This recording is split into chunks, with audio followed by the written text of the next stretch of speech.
కానీ ఎక్కడ మనకి ఆన్సర్ దొరికేది కాదు. ఒక దారి ఉన్నది అనేది తెలుసు, కానీ ఆ దారి అయితే అర్థం కాదు. సో ధ్యానం చేసిన ఫస్ట్ డే ఆవిడ ఏం చేశారంటే ఒక చిన్న కామెంట్ అనిపించారు. దాంట్లో ఏంటి అంటే పూర్వ జన్మ కుటుంబాలు వ్యాధి పూర్వేదే జ్ఞానాన్ని దగ్ధ కర్మాన. అప్పటి వరకు చూడండి, నా దౌర్భాగ్యం కాకపోతే భగవద్గీత చదవలేదు. కొందరు పుస్తకాలు చదివాను, అసలు వేదవ్యాస గారు చదివాను, చాలా పుస్తకాలు లైబ్రరీలో చాలా రోజులు చదవట్లేదని ఇది వెళ్ళిపోయాక లైబ్రరీకి వెళ్ళేదాన్ని. కానీ భగవద్గీత చదవలేదు. ఇంట్లో ఉండేది భగవద్గీత, వాళ్ళ ఇంట్లో ఉంది, మా ఇంట్లో ఉంది. కానీ భగవద్గీత అంటే మనకి ఏంటి అర్థం చనిపోయేటప్పుడు పెట్టేది, అది మనకు అవసరం లేదు అనే ఫీల్లో ఉండేవాళ్ళు అన్నమాట. ఆ శ్లోకం ఒక్కటే చదివాను, నేను డిసైడ్ అయిపోయానండి. ఇంకా ఈ రోజు నుంచి నేను ట్యాబ్లెట్స్ వాడను. ఎందుకు అంటే కృష్ణుడు కరెక్టే అయితే, భగవద్గీత కరెక్టే అయితే మనం చేసి చూడాలి. వింటే జ్ఞానం వస్తుంది, ఆచరిస్తే ఫలితం వస్తుంది, అంతే కదా. సో ఇది ఆచరిస్తుంటాం చెప్తున్నారు కదా వీళ్ళు. అంటే ఆవిడ ఏమన్నారంటే, నేను 8 ట్యాబ్లెట్స్ వాడేదాన్నమ్మా ధ్యానం రాకముందు, ధ్యానంలోకి వచ్చాక ఇప్పుడు నేను ట్యాబ్లెట్ వాడట్లేదు, నేను అది ఒక్కటే చెప్తున్నాను చెప్పాను మేడం. ఆవిడ లైవ్ ఎగ్జామ్ ఆ ఎదురుగా ఉన్నారు. సో నేను కూడా స్టార్ట్ చేస్తే రీచ్ అవుతాను కదా అని స్టార్ట్ చేశాను.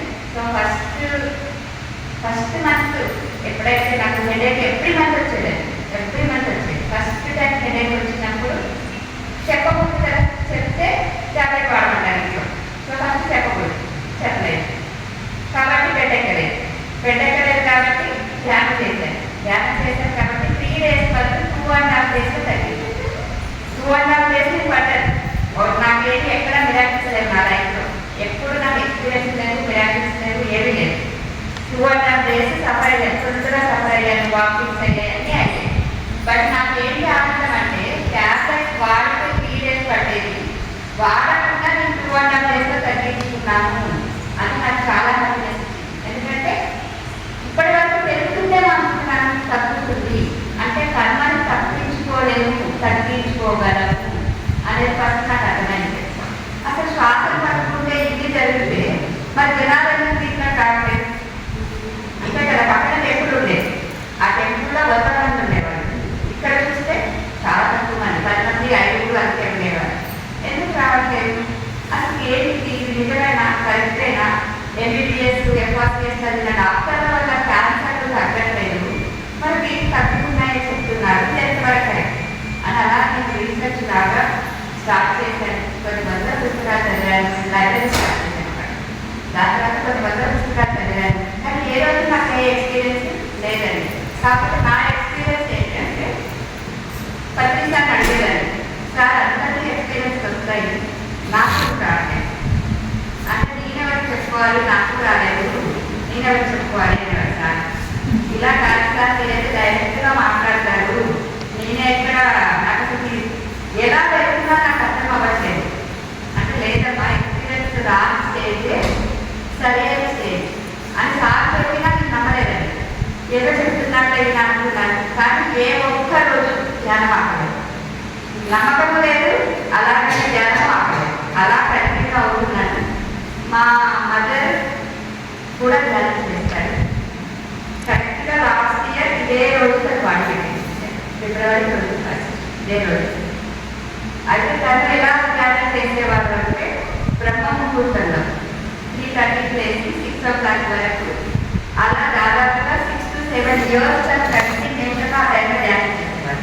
అయితే ఒక అమ్మగారిని నేను ఏమని అడిగానంటే, ఒకవేళ బాడీ మెయింటైన్ చేస్తే మళ్ళీ నాకు కనెక్ట్ అవ్వాలి, ముందే రావాల్సింది ఎందుకంటే నాకు తెలిసే వచ్చేసాయి కదా, ముందే తన దగ్గర రావాల్సిస్తున్నాను. ఇంకా సరే దాన్ని ఎలా చెప్పారంటే, నేను అక్కడ లేను, మా ఇంట్లోనే ఉంది మా మదర్, నేను లేదు ఇంట్లో. నేను కలకత్తాలో మా వారితో కలిసి ట్రైన్కి వెళ్ళాను, పంపించడానికి వెళ్ళాను.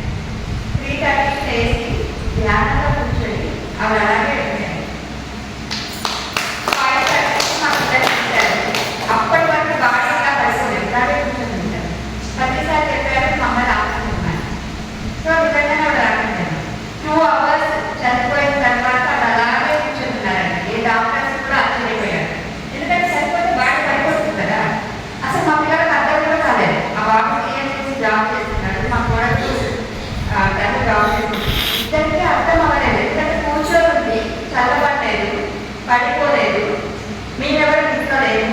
సో అసలు వాళ్ళకి కానీ మా ఇంత వాచనం చూసి వెంటనే చెప్పాడు, చదువుతున్నారంటే చాపనోడు పెట్టాడు కదా. సో వాడు అక్కడ చూసి చెప్పాడు, లేదు అమ్మాయి. అప్పుడు నాకు అనిపించింది, ఒక వ్యక్తి మనం నచ్చితే తనలో ఏదో ఒక క్వాలిటీని మనం అడాప్ట్ చేసుకోవాలి అని నేను ఆలోచనుకున్నాను. కాబట్టి నేను అనుకున్నాను, అమ్మ చేసే టైమింగ్స్లో నేను ధ్యానం చేయాలి. సో ఆ రోజు నుంచి నేను కూడా 3:30 చేసి ధ్యానం చేయడం స్టార్ట్. ఎక్స్పీరియన్సెస్ ఎలా ఉంటాయి అంటే కనిపిస్తుంది, వినిపిస్తుంది, అనిపిస్తుంది. నేను అందరికీ చెప్పేదాన్ని, కానీ నా దగ్గరికి వచ్చేసరికి నాకు అనిపిస్తే నాకు నమ్మలేకపోయాను.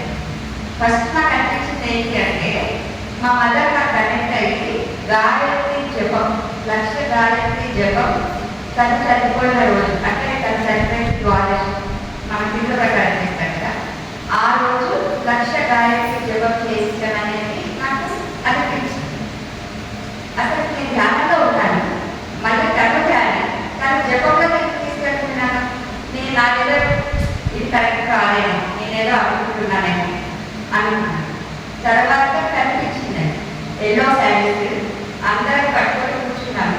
ఆ ప్లేస్ మీ పుట్టి పెరిగిన ప్లేస్, మిర్యాలగూడలో మా ఇల్లు ఉన్న ప్లేస్. ఆ ప్లేస్లో ఏ చీర అంటే ఎల్లో శారీస్. ఎల్లో శారీస్ ఎందుకు చూపించింది అంటే, అప్పుడు మిస్టర్ ఏమన్నదంటే గాయత్రి ఒక కలర్ ఎల్లో కలర్. అప్పుడు నాకు ఓకే అంటే అప్పుడు చెప్పింది కరెక్ట్, గాయత్రి జపాన్ని జరిపించాలి అది డిసైడ్ అయ్యాను. సో 108 శారీస్ కొన్నాను. కొని మా రిలేటివ్స్కి అందరికీ వచ్చేసాను. పనిచేసి మా అమ్మాయి లాస్ట్ ద్వాదశి రోజు, జస్ట్ 10 days బిఫోర్, ఫిబ్రవరి 10th రోజు బ్రహ్మాండంగా చేశాను.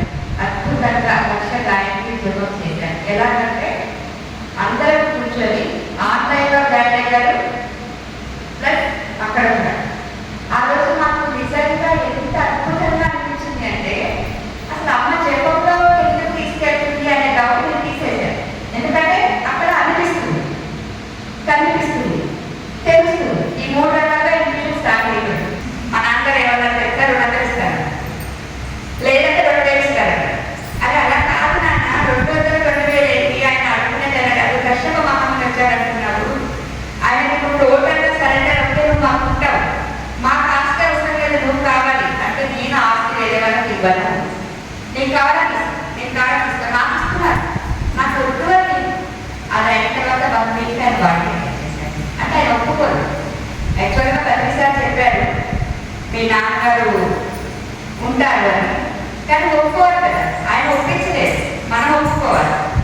సో తర్వాత 1 week ఆయన బాడీ ఎక్కిచ్చేసేసారు మా నాన్నగారు. అప్పుడు సార్ అడిగారు, ఏమైనా సార్ అంటే, మీ నాన్న మెంటలీ హ్యాండిక్యాప్, ఫిజికల్లీ కాదు మెంటలీ హ్యాండిక్యాప్, నేను ఎలా కాపాడాను అని. చూసారా ఎంత అద్భుతమైన అవకాశం ఇచ్చారు సారు. ఆయన ఆస్తి సంపాదించాడు, బాధ్యతలు అయిపోయాయి. ఆ రోజు కనుక ఆయన ఒప్పుకొని ఉంటే అందరూ హ్యాపీగా ఉండేవాడు. మా అమ్మ తర్వాత 10 years బతుకుతాడు. ఆ 10 years తను సుమంగళిగా ఉండేది, మేమందరం నాన్నగారు నీడలో ఉండేవాళ్ళం. కానీ అక్కడ ఏంటి అర్థం వచ్చింది, మరి ఆయన ఎంత జ్ఞాని అంటే, పుస్తకం పేరు చెప్తే ఏ పేజీలో ఏది ఉందో చెప్పేవాడు. అంత జ్ఞానం అంటే ఆచరణ లేదు, జ్ఞానం ఉంది, ఆచరణ లేదు. సో అది ఇలా 10 years కంటిన్యూ అయ్యి 10 years నుంచి మేము అందరం సఫర్ అవుతున్నాం. ఆ ఆస్తిలో గొడవలు, కోర్టు కేసులు, మా బ్రదర్లు, మేము అందరం సఫర్ అవుతున్నాం 10 years నుంచి.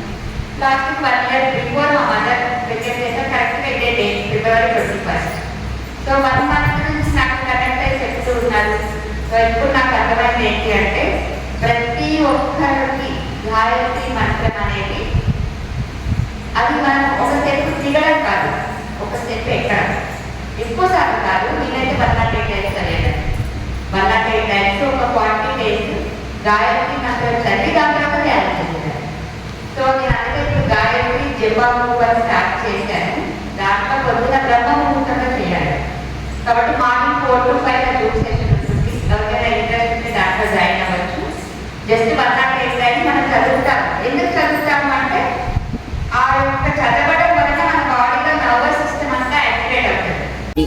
ఒక్కరూ తప్పనిసరిగా యూట్యూబ్లోకి వెళ్ళి కడప వార్తను లైక్ చేయండి, సబ్స్క్రైబ్ చేయండి. ఇట్లు మీ జి రమణయ్య, ఎడిటర్, కడప వార్త.